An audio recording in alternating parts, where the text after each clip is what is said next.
दोस्तों, यह घटना झारखंड के धनबाद की है, जहां पर एक परिवार रहा करता था। उस परिवार में 3 सदस्य थे। एक लड़की थी और उसके माता पिता थे। लड़की का नाम अनीता था। अनीता पहले से ही पढ़ने लिखने में बहुत ही तेज थी, बहुत ही होशियार थी। वह पहले से ही अपने माता पिता का नाम रोशन करना चाहती थी और समाज में हो रहे भ्रष्टाचार और घटनाओं को सुनकर वह इनसे कोई अलग सा यूनिक तरीका निकालना चाहती थी। यही सोच के साथ उसने आईपीएस की तैयारी की और परीक्षा उत्तीर्ण की। परीक्षा उत्तीर्ण करने के बाद वह ट्रेनिंग दौर में चली गई। ट्रेनिंग पूरी करके वह वापस अपने घर आई। उसके माता पिता बहुत ही खुश होते हैं और साथ में बैठते हैं। तब उसके माता पिता कहते हैं, बेटी, अब तुम शिक्षित हो, पढ़ी लिखी हो, अच्छी नौकरी भी पा गई हो, अब तुम्हें शादी कर लेनी चाहिए। तब अनीता कहती है, पिताजी, मैं अभी शादी नहीं करना चाहती। मैंने अभी समाज को अच्छी तरह से समझा नहीं है, जाना नहीं है, देखा नहीं है, क्योंकि मैं बचपन से ही एक बंद कमरे में रहकर सिर्फ पढ़ाई की हूं। समाज में ना ही घूमी हूं, ना ही अच्छी तरह से मैं समझ पाई हूं। तब उसके पिता कहते हैं, बेटी, तुम समझदार हो, शिक्षित हो, तुम्हें शादी कर लेनी चाहिए। तब अनीता कहती है, पिताजी, मुझे अभी अपना लक्ष्य पूरा करना है। मैंने अभी अपने लक्ष्य को पूरा नहीं किया। आप दोबारा मेरी शादी के बारे में मत सोचिए। मुझे जब शादी करना होगा तो मैं बता दूंगी।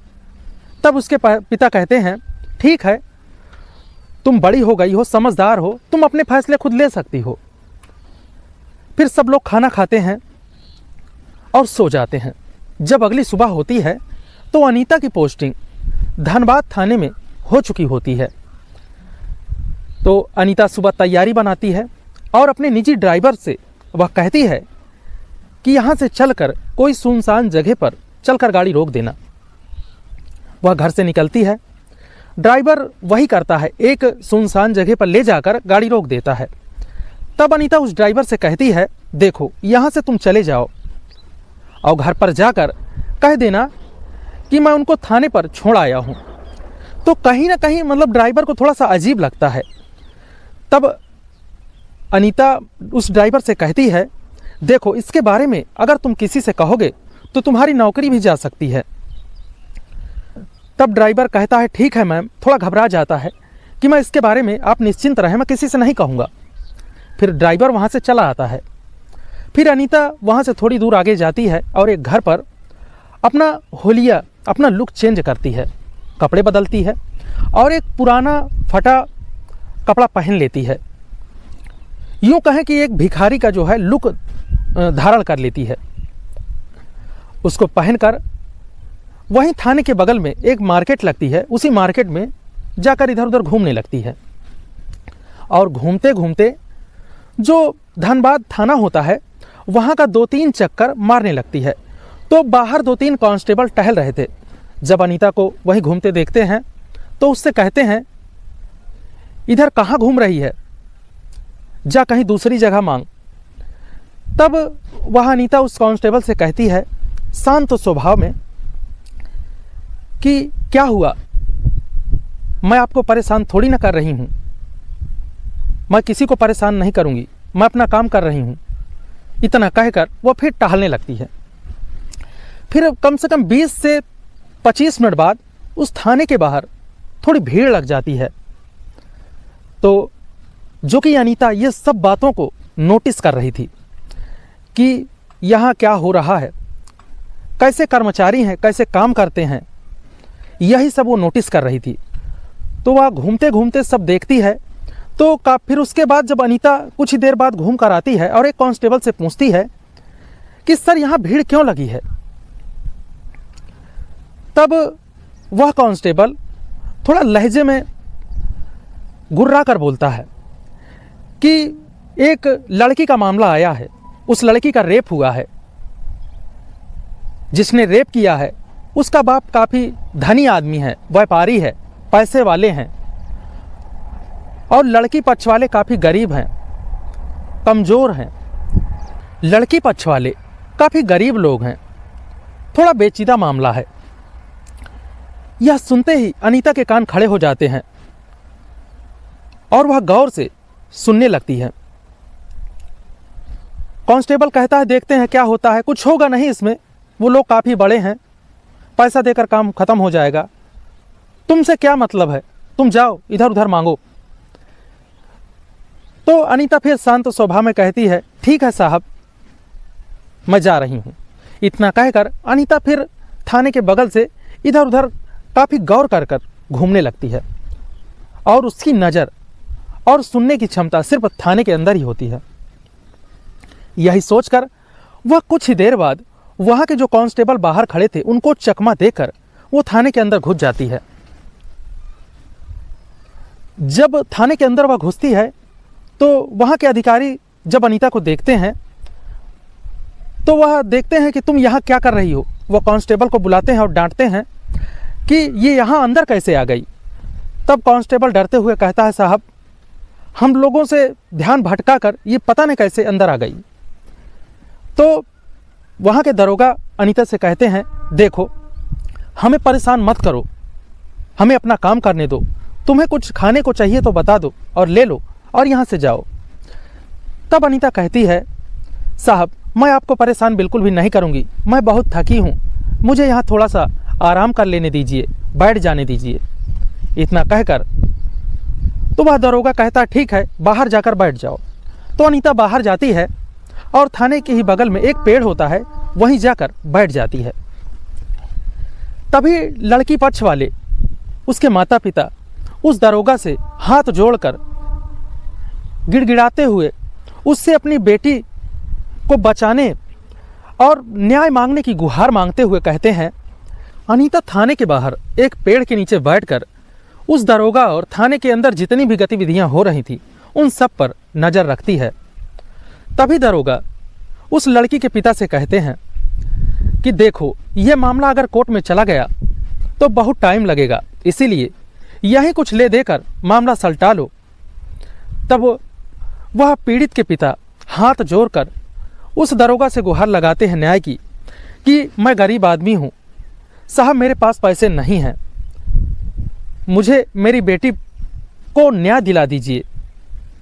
तभी वहीं जो उस लड़के के पक्ष वाले होते हैं वह धनी आदमी होते हैं, वह मुस्कुराकर बैठे हुए होते हैं और अपनी शक्ति का प्रदर्शन करते हैं, क्योंकि पैसे वाले लोग होते हैं, उनकी सुनवाई ज़्यादा होती है और वहीं इस गरीब पिता की सुनवाई नहीं होती। उसको दरोगा कहता है, देखो जाओ और जो हो सके वो व्यवस्था करो, नहीं तो यहाँ तमाशा मत करो, या तो कोर्ट में जाओ। तब लड़की का पिता काफ़ी हाथ जोड़कर प्रार्थना करता है, न्याय की गुहार लगाता है, लेकिन दरोगा उसकी नहीं सुनता। इतना कहकर उन्हें डांट कर भगा देता है। अनीता नज़र रखी हुई थी। जब अनीता यह सब देखती है और सुनती है तो उसका गुस्सा 7वें आसमान पर पहुंच जाता है। इतना कहकर वो दरोगा उनको भगा देता है। वो लोग थाने से पीड़िता को लेकर उसके माता पिता चल देते हैं। जैसे ही वो बाहर निकलते हैं तो अनीता उन्हें रोकती है और उनसे पूछती है, क्या मामला है, मुझे बताओ। जब इतना कहती है तो वह पीड़ित का पिता कहता है, देखो हम ऐसे ही परेशान हैं, हमें और परेशान मत करो, जाओ कहीं मांगो और अपना काम करो।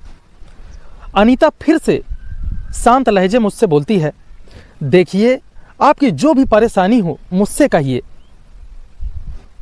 मैं आपको न्याय दिलवाऊंगी। जब इतनी बात फिर दोबारा कहती है तो उसका पिता कहता है, देखो हमें और परेशान मत करो, जाने दो, वैसे हमारी सुनवाई कहीं नहीं हो रही। अनीता और वो पीड़ित परिवार बात कर ही रहे थे, तभी थाने से दरोगा जी और कुछ कांस्टेबल बाहर आ जाते हैं और बाहर आकर वो कहते हैं, यहाँ भीड़ क्यों लगा के रखे हो, चलो हटो बाहर जाओ। तब अनीता की जो बात करने का तरीका होता है, एक कांस्टेबल सुनता है कि कहीं ये हिंदी में बात करती है, कहीं ये इंग्लिश में बात करती है, ये है कौन। जब वह अनीता के पास जाता है और पूछता है, तुम कौन हो, जब अनीता अपने फटे पुराने वस्त्र को हटाती है और जब वर्दी उसकी दिखती है तो सब लोग आश्चर्य में पड़ जाते हैं। और थाने के अंदर कोई भी या उस पीड़ित परिवार को भी नहीं मालूम था कि ये इस थाने में नियुक्त आईपीएस ऑफिसर है, जो कि थाने में जो भी हो रहा उन सब पर ये नज़र रखी हुई है और सब देख रही थी कि क्या क्या यहाँ चल रहा है, क्या क्या होता है। पीड़ित पक्ष से कहती है कि तुम्हें न्याय मिलेगा, पूरी बात मुझे बताओ। और उस दरोगा और उस कांस्टेबल जितने भी कर्मचारी थाने के अंदर होते हैं उन सब से कहती है कि यहाँ जो जो भी हो रहा है मैं सब बैठी देख रही हूँ कि इस गरीब पक्ष के साथ क्या क्या किया जा रहा है।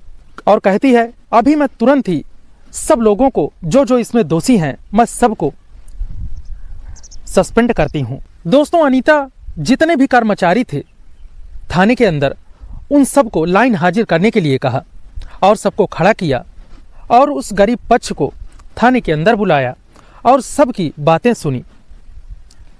और जितने भी उसमें दोषी पाए गए दरोगा, कांस्टेबल, उन सबको तुरंत ही सस्पेंड किया और उस गरीब पक्ष को न्याय दिलाई।